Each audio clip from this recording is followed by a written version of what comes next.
अस्सलाम वालेकुम वरहमतुल्लाहि वबरकातुहू।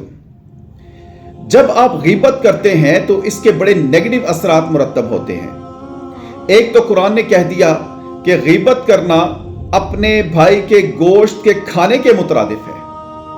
इसी गीबत को हम एक हदीस से समझते हैं। अबू दाऊद में 4875 हदीस है। अल्लाह के महबूब पैगंबर मोहम्मद रसूलुल्लाह सल्लल्लाहु ताला अलैहि वसल्लम ने हज़रत आयशा सिद्दीक़ा रज़ियल्लाहु ताला अन्हा से फरमाया था, हज़रत सफ़िया के बारे में जिनका कद छोटा था, वो आई और चली गई।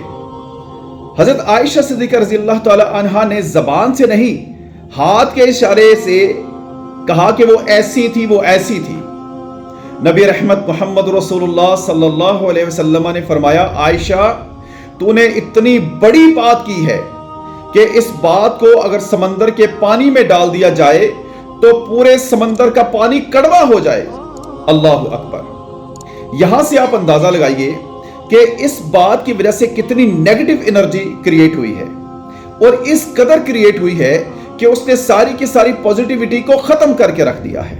अल्लाहु अकबर। अब अगर हम अपना जायजा लें, हमें तो बात करने का मजा ही नहीं आता, हमारी गुफ्तगू तो कंप्लीट ही नहीं होती जब तक कि हम अपने भाई, अपने बहन, अपने किसी रिश्तेदार की गीबत ना कर लें। अल्लाह रब्बुल इज्जत से दुआ है कि हमें गीबत जैसे गुनाह से अपनी हिफाजत में रखे।